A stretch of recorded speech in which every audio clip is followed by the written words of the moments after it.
ಎಲ್ರಿಗೂ ನಮಸ್ಕಾರ. ಇದೇನಿದು ಕಾರಲ್ಲಿ ಹೋಗ್ಬೇಕಾದ್ರೆ ಲೈವ್ ಬಂದಿದ್ದಾನೆ ಅಂತ ಅನ್ಕೊಂಬೇಡಿ, ಬಹಳ ಇಂಪಾರ್ಟೆಂಟು. ಈ ಒಂದು ವಿಡಿಯೋನ ಮಾತ್ರ ತುಂಬ ಜನ ಶೇರ್ ಮಾಡಬೇಕು ಅಂತ ನಾನೇ ಕೇಳ್ಕೊಳ್ತೀನಿ. ಸಾಮಾನ್ಯವಾಗಿ ನಾನು ಶೇರ್ ಮಾಡಿ ಅಂತ ಹೇಳೋದು ಈ ಸಮಾಜಕ್ಕೆ ಒಳ್ಳೇದಾಗುವಂಥ ವಿಚಾರ ಇದ್ದರೆ ಮಾತ್ರನೇ ನಾನು ಶೇರ್ ಮಾಡಿ ಅಂತ ಹೇಳ್ತೀನಿ, ಇಲ್ಲಾಂದರೆ ಸಾಮಾನ್ಯವಾಗಿ ನಾನು ಹೇಳೋದಿಲ್ಲ. ಆದರೆ ಈ ವಿಚಾರನ ಎಲ್ಲರೂ ಕೂತ್ಕೊಂಡು ಯೋಚನೆ ಮಾಡಬೇಕಾದಂಥ ಒಂದು ವಿಚಾರ, ಅದಕ್ಕೆ ಶೇರ್ ಮಾಡಿ ಅಂತ ಹೇಳ್ತಾ ಇದ್ದೀನಿ. ಏನು ವಿಚಾರಪ್ಪ ಅಂದರೆ, ಇವಾಗ ಕನ್ನಡದಲ್ಲಿ ಏನು ಬಿಗ್ ಬಾಸ್ ಅಂತ ನಡೀತಾ ಇದೆಯಲ್ಲ, ಅದ್ರ ವಿಚಾರ. ಬಿಗ್ ಬಾಸ್ ಅಂತ ಬಂದರೆ ನಾನು ಆಗಾಗ ನೋಡ್ತಿದ್ದೆ, ಲಾಸ್ಟ್ 2-3 ಸೀಸನ್ ನೋಡಿದ್ದೀನಿ, ಇಲ್ಲ ಅಂತ ಅಲ್ಲ. ಈ ಬಾರಿನೂ ನೋಡ್ತಾ ಇದ್ದೀನಿ. ಅದರಲ್ಲೂ ಈ ಬಾರಿ ಬಿಗ್ ಬಾಸ್ ಅಲ್ಲಿ ಆ ಗಿಲ್ಲಿ ನಿಜವಾಗ್ಲೂ ಹಿ ಈಸ್ ವೆರಿ ಟ್ಯಾಲೆಂಟೆಡ್, ತುಂಬ ಚೆನ್ನಾಗಿ ಆಟ ಆಡ್ತಾ ಇದ್ದಾನೆ. ಖಂಡಿತ ಅವನೇ ಗೆಲ್ತಾನೆ, ಅವನೇ ಗೆಲ್ಲಬೇಕು, ಗೆಲ್ಲಿ, ನೋ ಡೌಟ್. ಆದರೆ ಗಿಲ್ಲಿನ ಇಟ್ಕೊಂಡು ಇವತ್ತು ಗಿಲ್ಲಿಗೆ ವೋಟ್ ಮಾಡಬೇಕು ಅನ್ನೋ ವಿಚಾರವಾಗಿ ಎಷ್ಟು ಜನ ಕನ್ನಡ ಪರ ಸಂಘಟನೆಗಳು ಅವನ ಪರವಾಗಿ ಧ್ವನಿ ಎತ್ತಿ ನಿಂತಿದ್ದಾರೆ. ರಿಯಲಿ ನನಗೆ ಅವರ ಜವಾಬ್ದಾರಿನ ನೋಡ್ತಾ ಇದ್ರೆ ಬಹಳ ಆಶ್ಚರ್ಯ ಅನ್ನಿಸ್ತು. ಅದೇ ತರ ಒಂದಷ್ಟು ಜನ ರಾಜಕಾರಣಿಗಳು ಎಷ್ಟೊಂದು ಜನ ಆತನಿಗೆ ವೋಟ್ ಹಾಕ್ಬೇಕು ಅಂತ ಹೇಳ್ತಾ ಇದ್ದಾರೆ. ಅದು ಇನ್ನೂ ಒಂಥರ ಬಹಳ ಡಿಫ್ರೆಂಟ್ ಆಗಿ ಫೀಲ್ ಆಯ್ತು. ಇನ್ನೊಂದಷ್ಟು ಜನ ಯುವಕರು, ಯುವತಿಯರು, ಹಳ್ಳಿಯವರು ಯಾವ್ಯಾವ ರೀತಿ ಹೇಳ್ತಾರೆ ಅಂದ್ರೆ, ಏನ್ ಬಡವ್ರ ಮನೆ ಮಕ್ಕಳು ಬೆಳಿಬಾರ್ದಾ ಅಂತ ಅನ್ನೋದೊಬ್ರು, ಏನು ಯಂಗ್ಸ್ಟರ್ಸ್ ಅಂದ್ರೆ ಒಬ್ಬ ಯುವಕ ಬೆಳಿಬಾರ್ದಾ ಅನ್ನೋರೊಬ್ರು, ಒಬ್ಬ ಟ್ಯಾಲೆಂಟೆಡ್ ಇರೋನ್ ಬೆಳಿಬಾರ್ದಾ ಅಂತ ಅನ್ನೋರು ಒಬ್ಬೊಬ್ರು ಒಂದೊಂದು ರೀತಿಯಲ್ಲಿ ಹೇಳ್ತಾ ಇದಾರೆ. ಖಂಡಿತ ಬಡವ್ರ ಮನೆ ಮಕ್ಕಳು ಬೆಳಿಬೇಕು, ಖಂಡಿತ ಟ್ಯಾಲೆಂಟ್ ಇರುವಂತ ಒಂದು ಹುಡುಗ ಬೆಳಿಬೇಕು, ಎಲ್ಲ ಓಕೆ, ಎಲ್ಲನೂ ಓಕೆ. ಅವ್ನು ಬೆಳೀಲಿ, ಅವ್ನಿಗೆ ಒಳ್ಳೆ ಹೆಸರಾಗ್ಲಿ, ಅವ್ನು ಗೆಲ್ಲಲಿ, ಅವ್ನಿಗೆ ಓಟ್ ಹಾಕಿ. ಖಂಡಿತ ಬೇಡ ಅಂತ ಹೇಳಲ್ಲ, ನಾನು ಕೂಡ ಓಟ್ ಹಾಕ್ತೀನಿ. ಗಿಲ್ಲಿನೇ ಗೆಲ್ಲಬೇಕು. ಈ ಗಿಲ್ಲಿ ಗೆಲ್ಲಬೇಕು, ಓಕೆ. ನೆಕ್ಸ್ಟ್ ಬಿಗ್ ಬಾಸ್ ಗೆಲ್ತಾನೆ. ನೆಕ್ಸ್ಟ್ ಸೀಸನ್ಗೆ ಇನ್ಯಾರೋ ಬರ್ತಾರೆ, ಅವ್ರು ಗೆಲ್ತಾರೆ. ಬಟ್ ಕರ್ನಾಟಕದ ಜನತೆ ಗೆಲ್ಲೋದು ಯಾವಾಗ? ನೀವ್ ಗೆಲ್ಲೋದು ಯಾವಾಗ? ನೀವ್ ಗೆಲ್ಲಬೇಕು ಅಂತ ಏನ್ ಮಾಡ್ಬೇಕು? ಇವತ್ತು ಬಿಗ್ ಬಾಸ್ಗೆ ವೋಟ್ ಹಾಕೋದಕ್ಕೆ ಇಷ್ಟೆಲ್ಲ ಒದ್ದಾಡ್ತಾ ಇದ್ದೀರಲ್ಲ, ಯಾವತ್ತಾದ್ರೂ ನಮ್ಮ ಕನ್ನಡದ ಜನ ಮತದಾನ ಅಂತ ಬಂದಂತ ಸಂದರ್ಭದಲ್ಲಿ ನಾನು ವೋಟ್ ಹಾಕ್ಬೇಕಾದ್ರೆ ಇಂಥವನಿಗೆ ವೋಟ್ ಹಾಕ್ಬೇಕು, ವಿದ್ಯಾವಂತನಿಗೆ ವೋಟ್ ಹಾಕ್ಬೇಕು, ಬುದ್ಧಿವಂತನಿಗೆ ವೋಟ್ ಹಾಕ್ಬೇಕು, ಸಮಾಜದ ಬಗ್ಗೆ ಒಳಿತನ ಬಯಸೋರ್ಗೆ ವೋಟ್ ಹಾಕ್ಬೇಕು, ಸಮಾಜದ ಬಗ್ಗೆ ಕಾಳಜಿ ಇರೋರ್ಗೆ ವೋಟ್ ಹಾಕ್ಬೇಕು ಅಂತ ಯಾರಾದ್ರೂ ಅನ್ಕೊಳ್ತಾ ಇದ್ದೀರಾ? ಪ್ರತಿಯೊಬ್ರು ಇಲ್ಲ ಇವ್ ನಮ್ಮ ಜಾತಿಯವನ, ಇಲ್ಲ ಇವ್ ನಮ್ಮ ಪಕ್ಷದವನ, ಇಲ್ಲ ಇವ್ ನಮ್ಮ ಊರವನ, ಇವನ ಹತ್ರ ಇವ್ ನನ್ಗೆ ಎಷ್ಟು ದುಡ್ಡು ಕೊಡ್ತಾನೆ. ಹಳ್ಳಿಗಳ ಕಡೆ ಇವತ್ತು ವೋಟ್ ಹಾಕೋದು ಹೆಂಗ್ ಗೊತ್ತಾ? ಇವತ್ತೇ ನಮ್ಮ ಮಂಡ್ಯದವ್ನ ಕಂಡ್ಲಾ ಅವ್ನು ವೋಟ್ ಹಾಕ್ಬೇಕು ಅಂತ ಹೇಳ್ತೀವಿ. ಅದೇ ಎಲೆಕ್ಷನ್ ಟೈಮಲ್ಲಿ ಎಲ್ಲಾ ಹಳ್ಳಿಗಳಲ್ಲಿ ಹೆಂಗ್ ಗೊತ್ತಾ ವೋಟ್ ನಡೀತಾ ಇರೋದು? ನನ್ನ ಮನೆಗೆ ಇವತ್ತು ಒಂದ್ ಓಟಿಗೆ 1,000 ಕೊಟ್ರ, ನಂಗೆ ಒಂದ್ ಓಟಿಗೆ 2,000 ಕೊಟ್ರ, ಒಂದ್ ಓಟಿಗೆ ಎಷ್ಟು ಕೊಡ್ತಾ ಇದಾರೆ, ಅವ್ನು ಅಷ್ಟು JDS ಎಷ್ಟು ಕೊಟ್ಟ, BJP ಎಷ್ಟು ಕೊಟ್ಟ, ಕಾಂಗ್ರೆಸ್ ಎಷ್ಟು ಕೊಟ್ಟ ಅಂತ ನೋಡಿ ವೋಟ್ ಹಾಕ್ತೀರಾ. ನಿಮ್ಗೆಲ್ಲ ಎಲ್ಲೋ ಒಂದ್ ಕಡೆ ಒಂಥರ ನಾಚಿಕೆ ಆಗತ್ತೆ ಅಂತ ಅನ್ಸಲ್ವಾ ಇಂಥ ವಿಚಾರಕ್ಕೆ ಅಂತ ಬಂದಾಗ? ಇವತ್ತು ನಾವೆಲ್ಲ ನಾಚಿಕೆ ಪಡುವಂತ ಒಂದು ಸಂಗತಿ ಏನಂದ್ರೆ, ನಮ್ಮ ಮೊಬೈಲ್ ಇಂದ ವೋಟ್ ಹಾಕ್ಬೇಕು ಬಿಗ್ ಬಾಸ್ ಅಲ್ಲಿ ಇರೋರಿಗೆ ಅಂದ್ರೆ ದುಡ್ಡನ್ನ ಖರ್ಚು ಮಾಡ್ಕೊಂಡು ವೋಟ್ ಹಾಕ್ತಿವಿ. ಇಲ್ಲಿ ನಮ್ಮ ದೇಶದ, ನಮ್ಮ ಒಳಿತಿಗಾಗಿ, ನಮ್ಮ ಮಕ್ಕಳ ಭವಿಷ್ಯಕ್ಕಾಗಿ, ನಮ್ಮ ರಾಜ್ಯದ ಒಳಿತಿಗಾಗಿ ವೋಟ್ ಹಾಕ್ಬೇಕು ಅಂದಾಗ ದುಡ್ಡು ತಗೊಂಡು ವೋಟ್ ಹಾಕ್ತಿವಿ. ಎಂತ ನಾಚಿಕೆಗೇಡಿನ ಸಂಗತಿ ಅಲ್ವಾ ಇದು? ನನ್ಗನ್ಸುತ್ತೆ ನಮ್ಮಲ್ಲಿ ಜವಾಬ್ದಾರಿನೇ ಇಲ್ವಾ?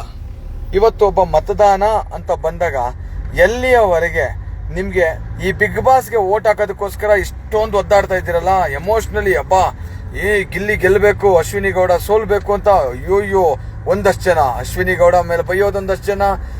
ರೀ ಏನ್ ಯುದ್ಧ ಮಾಡ್ತಾವ್ರ ಅಲ್ಲಿ? ಯುದ್ಧ ಏನಾದ್ರು ನಡೀತಾ ಇದೆಯಾ ಬಿಗ್ ಬಾಸ್ ಅಲ್ಲಿ? ಏನಿಲ್ಲ, ಅದೊಂದು ಎಂಟರ್ಟೈನ್ಮೆಂಟ್ ಪ್ರೋಗ್ರಾಮ್ ಅಷ್ಟೇ. ಅದನ್ನೇನು ದೊಡ್ಡ ಪಾಕಿಸ್ತಾನ ಇಂಡಿಯಾ ಯುದ್ಧ ತರ ನೋಡ್ತಾ ಇದ್ದೀರಾ?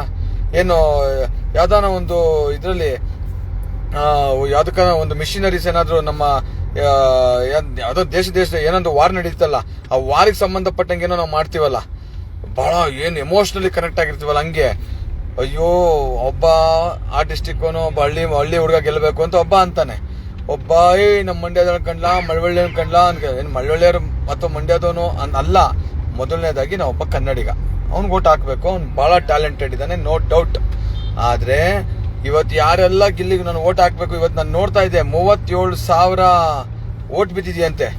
ಕರ್ನಾಟಕದಲ್ಲಿ ಕನ್ನಡಿಗರು ಎಷ್ಟಪ್ಪ ಇರೋದು? ಒಂದು 6-7-8 ಕೋಟಿ. 8 ಕೋಟಿ ಇರೋ ಕಡೆ 37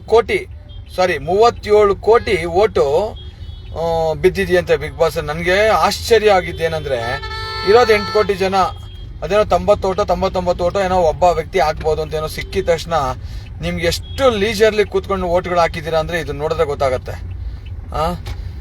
ಓಟ್ ಹಾಕಿದ ಪ್ರತಿಯೊಬ್ರು ವಿದ್ಯಾವಂತರು ಸಮೇತ ನಾನು ನೋಡ್ತಾ ಇದ್ದೀನಿ ನಡುವೆ ನನ್ನ ಓಟು ಗಿಲ್ಲಿಗೆ ಅಂತ ಕೂತ್ಕೊಂಡು ಓಟ್ ಹಾಕ್ತಾರೆ. ನಾನು ಒಬ್ಬ ವಕೀಲನಾಗೆ ನಮ್ಮ ವಕೀಲರುಗಳನ್ನೇ ನೋಡ್ತಾ ಇದ್ದೆ. ನಾನು ನಮ್ಮ ಓಟು ಗಿಲ್ಲಿಗೆ ಅಂತ ಹಾಕ್ಬಿಟ್ಟು ವಿಡಿಯೋಗಳನ್ನ ಹಾಕ್ತಾರೆ, ಅದನ್ನು ನೋಡಿದೆ. ನಾನು ಹೇಳೋದು, ಚುನಾವಣೆಗಳು ಬಂದಾಗ ಇದೇ ವ್ಯಕ್ತಿಗಳು ಇಂಥವ್ರಿಗೆ ಓಟ್ ಹಾಕಿ, ಒಳ್ಳೆ ತನಕ ಓಟ್ ಹಾಕಿ, ವಿದ್ಯಾವಂತರಿಗೆ ಓಟ್ ಹಾಕಿ ಅಂತ ಪ್ರಚಾರ ಮಾತ್ರ ಮಾಡಲ್ಲ. ಇಂಥವನಿಗೆ ಇವನ್ ಪರವಾಗಿ ಪ್ರಚಾರ ಮಾಡಿದ್ರೆ ಇವ್ನಿಗೆ ಬೇಜಾರು, ಇವನ್ ಪರವಾಗಿ ಪ್ರಚಾರ ಮಾಡಿದ್ರೆ ಇವ್ನಿಗೆ ಬೇಜಾರು ಅಂತ ನೋಡ್ಕೊಂತೀರಾ. ಯಾಕೆ ಬೇಕಪ್ಪ ಅಂತ ಸೈಲೆಂಟ್ ಆಗಿರ್ತೀರಾ. ನಾನು ಹೇಳೋದು, ನಮ್ಮ ರಾಜ್ಯ, ನಮ್ಮ ದೇಶ, ನಮ್ಮ ಜನ ಬದುಕಬೇಕು, ಅವ್ರ ಬದುಕು ಹಸನಾಗಿರ್ಬೇಕು ಅಂದ್ರೆ ಮೊದಲು ನಾವು ಹಾಕೋ ಓಟ್ಗಳು, ಯಾವ ಓಟು ಚುನಾವಣೆ ಬಂದಾಗ ಹಾಕೋ ಓಟ್ಗಳು ಬಹಳ ಮುಖ್ಯ. ಬಿಗ್ ಬಾಸ್ಗೆ ಹಾಕೋ ಓಟ್ ಅಲ್ಲ. ಖಂಡಿತ ಅಫ್ಕೋರ್ಸ್ ನಾನು ಗಿಲ್ಲಿ ಪರ.